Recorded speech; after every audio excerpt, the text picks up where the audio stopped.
Hello, Ray Phoenix here. Welcome to Let's Play Spyro the Dragon Party. So next we're going to go to High Caves, one of the most bizarre levels in this game. We're going to come across more wizards that can move landscapes around and move the whole worlds around, the whole rock formations around. That have platforms that have gems and dragons and more things to rescue. I think there might even be some eggs. Hey, there's like 2 more eggs in this level. Yeah, 2 eggs in one level. This level's filled with eggs. I think this overall world, it's called the Magic Crafters world. I guess that's why there's so much magic in this world, because it's called Magic Crafters. So what else is going to be in this world? So we're going to play Donkey Kong and run up this ramp and dodge stuff coming down. This is almost like 3D Donkey Kong now at this point, where you have to run up or climb up or something like that. There's like a spiral swirling around there, and they're throwing these things that are impossible to dodge. It's not possible to dodge these tornado things that keep getting thrown at us. You could go to the edge as much as possible, but it's not possible to dodge them. So it doesn't even touch Spyro and it kills him instantly because they're that powerful. Those tornadoes are quite powerful, because tornadoes in real life only attack what goes in their way or it's directly in front of them. But these ones are actually more powerful than tornadoes in real life, because they actually destroy stuff that's, quite a ways away from them, to the left or the right of them. There's also these immortal spider things. They also look like they came out of some bizarre superhero comic from the 90s. Well, this game was made in the 90s when Marvel was in one of their greatest golden ages, where they all dealt with those weird spider things. And they had these. I remember there was a Captain America serial in the 1940s who had to deal with these weird robot spider things. You can call them necromancers or something like that. These weird spider things are kind of like that, and they're immortal. And they just chop Spyro in half with those.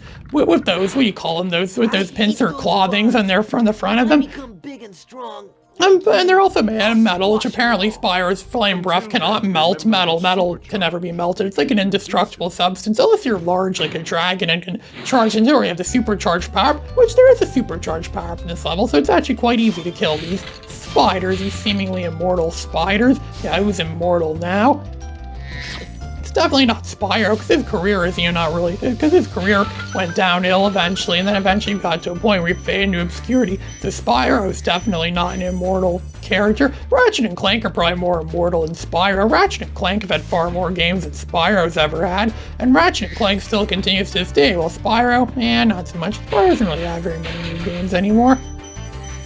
There's these ledges here. It looks like you easily fall off, but if you jump off from here, there's going to be fairies that will come and rescue Spyro. There's a lot of fairies in this level. And then fairies are always your friends in this game. They always seem to grant Spyro special powers or special stuff, or special abilities, even invincibility as well too. So you can easily get past those metal spider things, those metal things. They also look like they took maybe head lice or something like that, and they grew it larger, and they grew it large, they could actually become an enemy in real life or something like that. And see, if we fall down there, they come and pick us up and take us somewhere else, or take us to a specific part of the world, and must like that specific part. Maybe somehow knows where you want. So you have to jump and run and then go for different paths and go around these narrow tunnels. It almost looks like you're going to the nostrils of a beast. Maybe there's some sort of beast inside of this rock formation, or in his nostrils or something like that. It all seems like a lost opportunity, but I don't think the people at Insomniac Games that made this game were thinking about anything like that. Just running in a spiral kind of thing, like a killer loop kind of thing.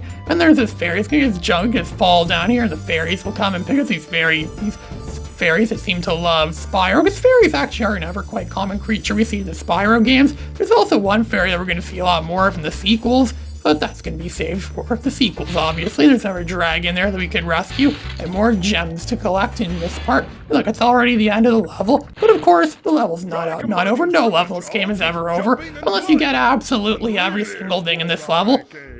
I'm starting to think this game reminds me a little bit of Crystal Castles. I'm starting to think the Crystal Castles may have been like the original Spyro the Dragon. It was that arcade game. I remember playing it on an actual arcade, cocktail arcade cabinet with the actual trackball controller back in 2018 at an arcade I visited. I actually filmed it and put it to YouTube. It was before I did commentary and videos, and it was a pretty cool video. I also remember doing a video of the Atari 2600 version where I ranted about Bentley Bear, because Bentley Bear is the main character of that game. He pretty much was Atari's mascot at the time, and you would always collect gems and stuff, and you have to pay taxes, and you would always and you want to get a job or something, not just something Sailor Moon Red 1 would never want us to do, get jobs. And yet I think Sailor Moon Red 1 had some sort of plan. I think he might be behind this whole plot of having the high unemployment rates, because unemployment rates are really high right now. And I was trying to think Sailor Moon Red 1 may have had something to do with it. Maybe it was a huge plot for him, so it'll encourage more people to get disability money or sign for disability money, so you don't have to work and just get free money from the government. So they can lie in bed all day and watch all the anime they want and still get paid and not have to worry about any real problems or real stuff. I'm starting to think this might be one of his plans, one of Sailor Moon Red 1's plans, just so he could ultimately destroy the economy, or so people will have to feed into him. Maybe they'll thank him for this, and they'll worship him as a god, and they'll still give him even more money or something like that, so he become rich without having to do absolutely anything at all, which makes him really no different from any executive in real life. Executives do nothing at all, and they make way more money than an average civilian makes.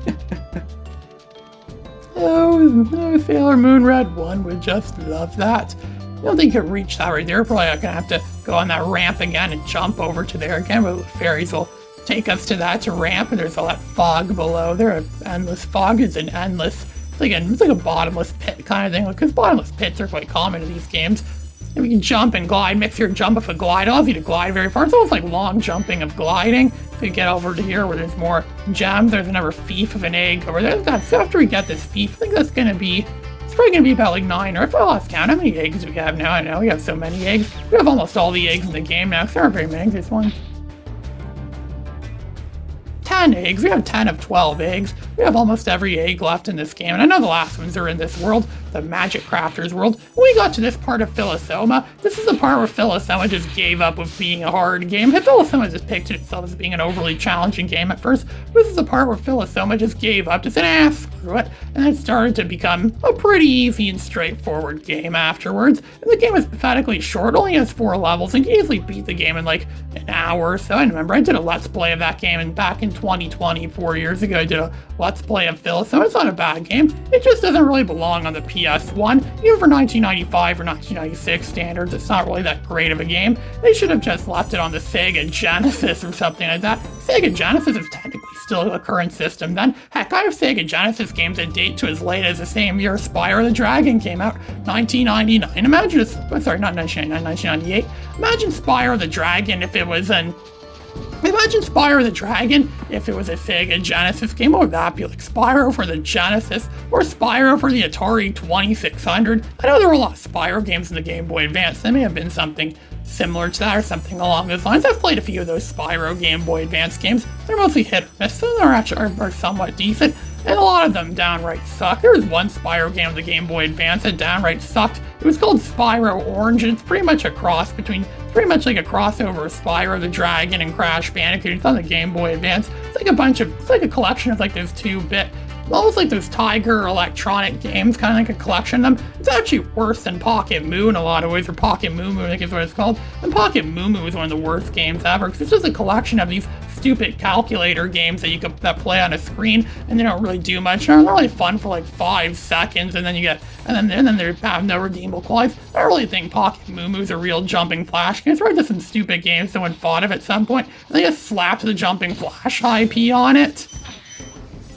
I don't really call it a real, I don't really consider it to be a real true jumping flash. It's insulting to compare a game like that to Jumping Flash. And same with comparing some new games to Spyro. Because Spyro had some other games that weren't that great. I remember seeing YouTube comments back in 2012 where someone was ranting about one of the later Spyro games.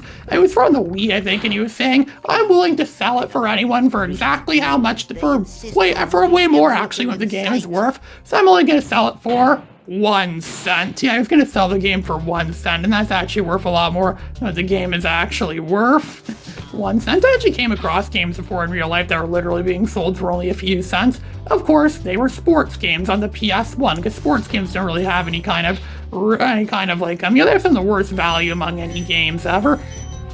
Sports games, people sell them, they get barely anything. What if they should make new coins or new bills that are fractions of pennies, so that way people could actually get money for if they sell them? Because if they sell it for a cent at a store like GameStop, I don't think GameStop would sell it, but if a store like that sold a game like that for less than a cent, for like a cent, then in theory, if someone were to sell a game like that, they would get less than a cent for it if they were to sell it. And, if only could cut a penny into a few pieces, or cut a penny into like a small amount, then you could, get the, portions of a bill, or have that negative bill. Like, I remember in Gravity Falls, and they had that negative $15 bill, whatever it was. It's like negative, a few dollars or so. If you have that, you're technically losing a few dollars. If you get rid of it, you're technically gaining a few dollars or something like that. Negative money. I wonder if that's how banks use negative interest. I mean, supposedly in Europe, there's such things as negative interest, where your bank account's actually losing money fast. That's kind of like what I was writing about in that movie, like Exile Fusion, the second Captain Fusion movie, when Captain Fusion's bank screws him over, and it inspires him to go against his bank and help bank robbers rob his bank in 1972, just after Captain Fusion went into exile, which is why the movie is called Exile Fusion. It's the second Captain Fusion movie, and he lives in exile. He's a former superhero, the once future superhero, I guess you could call him that, because he was a superhero before, and then he quit being a superhero, now he's going to go back to being one by the time the movie's over. At least that's what I have written out or planned. I don't know if this changes may occur, considering it's still in the drafting stage. All my stuff is in the drafting stage, so that's not really saying that much, really.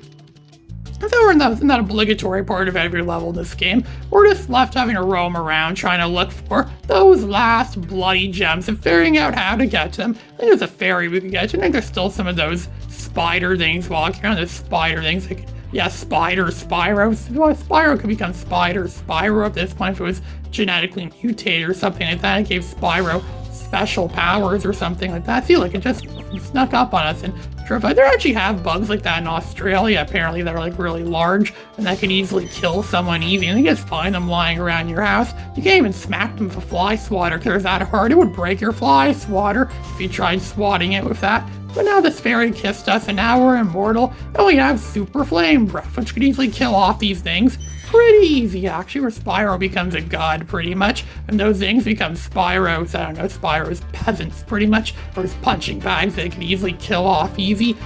There's still a few containers of gems here. I think we have all the gems now. It's only got it's 15 gems, that's what we needed left.